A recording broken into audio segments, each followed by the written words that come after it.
Everybody, this is Dr. Weber, and today I want to talk about black holes, relativity, and something called gravitational waves. What is a black hole? So a black hole is a region in space where the force of gravity is so strong that nothing, not even light, can escape it. Strong gravity occurs because the matter contained within a black hole has been pressed into a tiny space, super dense, super massive. This compression generally takes place at the end of a massive star's lifetime, and most black holes are the result of dying stars. We think that all galaxies have a massive black hole in their centers. Now, those black holes are created in a different process. How these galactic center black holes are created, though, is still a topic of current research. Now, nuclear reactions in a star's core result in an outward pressure that balances the force of gravity pulling inward towards the center of mass of that star. This is called hydrostatic balance. Now, once a massive star runs out of fuel in its core, it explodes into a beautiful supernova. Now, if the remaining core left over from that star is greater than 3 times the sun's mass, then that star will collapse into a black hole. So the star during its lifetime that is able to produce at the end of its lifetime a black hole is a star that usually has a mass of about 20 times the sun's mass or greater. Now, a black hole has a particular structure. Now, if the leftover core from that star at the end of its lifetime is greater than about 3 solar masses, nothing can stop that central core from collapsing in on itself forever. That core will continue to collapse down into an infinitesimal tiny point that we call a singularity. At the singularity, all of the mass of the black hole will be compressed into a teeny tiny volume with nearly infinite density. Now, around the black hole is something that we call the event horizon. So if this is a diagram of a black hole, here we've got that black hole singularity, the place in its center where all of that mass is sort of collected into one tiny space. And then the edge of this black hole is what we call the event horizon. So if you're closer to the singularity than the event horizon of that black hole, nothing, not even light, can escape the pull of gravity. Now, the Schwarzschild radius is the distance between the singularity and the event horizon, and that determines how big a black hole might look to us if we could observe one. Okay, now this distance, the Schwarzschild radius, is only dependent on the mass of the black hole itself. The C here is the speed of light. That's a fixed quantity. G is the gravitational constant, which we saw when we were talking about gravitational forces between objects. So this equation, the only thing we need to know is that black hole's mass. And if we know its mass, then we know its Schwarzschild radius. We know how far away the event horizon is from the singularity. Now, the Milky Way has a central black hole in its core. We call this black hole Sagittarius A star. It's called Sagittarius because if you look toward the constellation of Sagittarius, you will find the galactic center and then the black hole at the center of our galaxy within the constellation of Sagittarius. So the black hole at the center of our galaxy has a mass of about 4 billion times that of our sun and a radius of about 1/5 of the radius of Mercury's orbit around the sun. So that would be its Schwarzschild radius. Now, to better understand black holes, we need to learn about Einstein's theories of relativity. Now, here's a picture of Einstein. This is a real picture of Einstein sticking out his tongue. The idea is that all phenomenon is relative, depending on your frame of reference. Also, space and time are intimately linked together. We call this spacetime. Einstein developed 2 theories of relativity, which we call the special theory and the general theory. General relativity focuses on how the universe looks to two different observers moving at non-constant velocities. A non-constant velocity means that they are accelerating. So they are experiencing relative accelerated motion.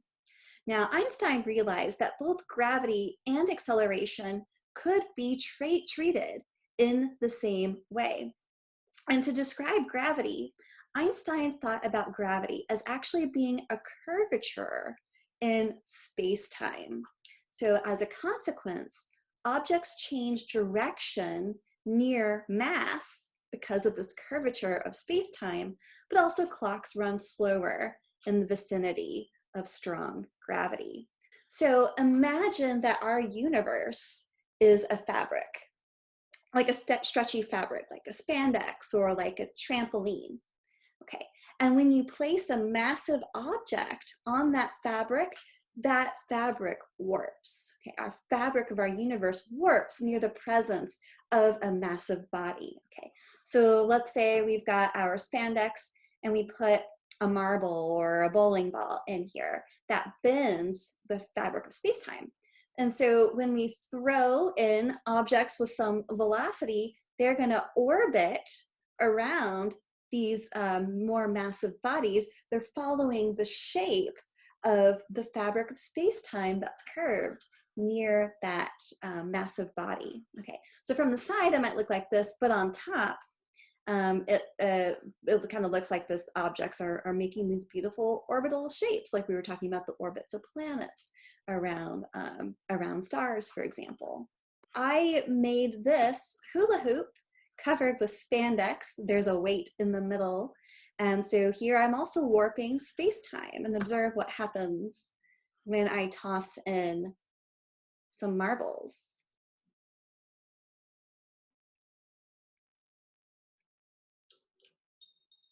Okay, so the marbles I tossed in, they're orbiting around that massive body. Eventually, they're pulled in toward that massive body because of that body's strong gravity. Okay, but instead of gravity, really what those marbles are feeling are the curvature of space-time, which can mimic the effect of gravity.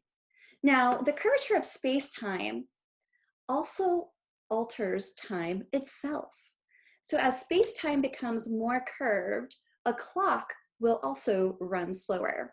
So a clock closer to the Earth will run slower than a clock higher off the ground. That clock that's closer to the Earth is going to experience a space-time that's bent more strongly because of our Earth's strong gravity. And GPS satellites are actually impacted by relativity. So the clock on a GPS satellite, which is orbiting above our Earth's atmosphere, needs to be accurate to less than 10 nanoseconds in order to tell your position to within 3 meters. Okay, so if the effects of relativity are not taken into account, errors are going to accumulate from that GPS satellite at 7 microseconds per day, and that relates to about 10-kilometer uncertainty over the course of a day for that GPS satellite, because time is moving a little bit slower for that GPS satellite high above our Earth than it is for us down here on the Earth, because that GPS satellite is experiencing a weaker curvature of space-time due to the mass of the Earth.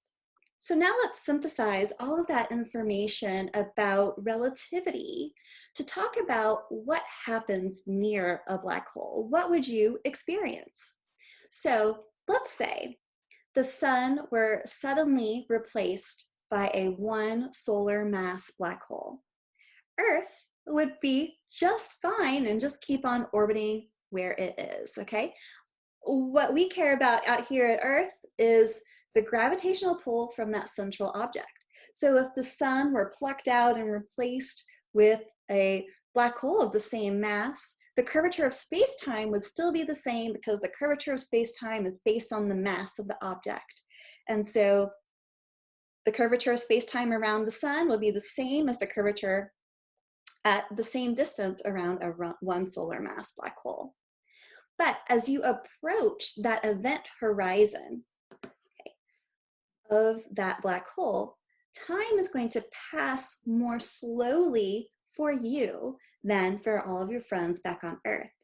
You, however, would not feel the time moving more slowly or more quickly than usual.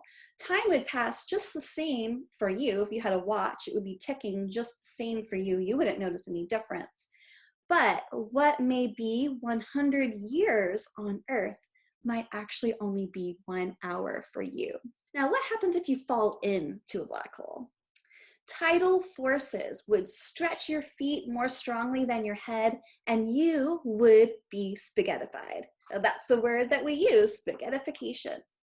So your feet, as you cross over the event horizon, your feet are going to be pulled more strongly than your head. And so you really will be stretched thin, kind of like a spaghetti. Now, because time slows down greatly near the black hole, compared to, at least from our perspective on Earth, matter would appear to nearly stop completely near the event horizon. It would be as if the matter takes a nearly infinite time to fall through the event horizon. But for the astronaut, time progresses at the normal rate. And the astronaut, once they fall into a black hole, will never be able to escape. We will never know what actually happened inside that black hole, because once you get in, nothing can get out. So if you are inside that black hole and you are trying your best to send out a signal, that signal is not going to go outside of the black hole at all. If you're trying to send out a radio signal or anything, nothing will be able to escape. So if you fall into a black hole, you'll never be able to tell anyone about your experience, because that signal from you would never make it out of the black hole. Now, on April 10th, 2019, astronomers released to the world the first ever image of a black hole. This is what we see. Okay. Actually, what we see is emission from the hot gas orbiting around the black hole. So the black hole is this black dot in the middle, but surrounding a black hole is a disk of rapidly swirling gas and dust. That disk heats up. There's a lot of friction there, and that material glows particularly in infrared wavelengths of light. And that's what we're seeing here, the sort of glow of that hot material that's swirling around that black hole very, very quickly. So we're seeing the sort of edge around the black hole, and this emission from hot gas orbiting near the event horizon of the black hole. Okay, and so this supermassive black hole is in the center of the elliptical galaxy called M87, which is located about 55 million light years from the Earth. So this is the galaxy, elliptical galaxy, so it doesn't have those beautiful swirling arms like our Milky Way galaxy. And in the center lies this supermassive black hole, and there's a jet of material that's spitting outward from around the edges of the black hole. And there was another discovery or reported paper this week that has to do with the black hole at the center of our Milky Way galaxy. Now, there are a number of stars that we know orbit around the black hole at the center of our galaxy. One of those is called star S2. Okay, not a very exciting name. But it orbits the massive black hole at the center of our galaxy exactly as predicted by relativity. And that's what this paper reported this week or last week. And it's orbiting the black hole in something called a Schwarzschild precession. So this orbit detection provides us with further constraints on the mass of the black hole at the center of our Milky Way. So this star had to be observed continuously for 30 years, and they found that it orbits the black hole in a rosetta, or in a rosette pattern. So if here's the black hole, then this star, over 30 years they've watched it, is sort of making this these sort of rosette patterns. It has kind of an elliptical orbit, but this orbit isn't entirely closed. And so every time it goes in towards the center of the black hole and it comes back around again, it's precessing or it's shifting its orientation a little bit around the black hole. And so this shape of its orbit was predicted by general relativity, and this is in particular something called Schwarzschild precession. And we only were able to get this information because some astronomers have been observing this star orbit around the center of our galaxy for many, many, many years. And there's a couple of other stars that are orbiting around the center of our galaxy, around the black hole that exists there in similar ways. So will we ever be able to get a picture of the black hole at the center of our galaxy like we did with the galaxy at the center of M87? Hopefully, it's a little bit harder to get the picture of the black hole at the center of our galaxy just because of where it's located in our sky, and because it's much less massive than the one in M87, so it's going to be a little bit harder to capture.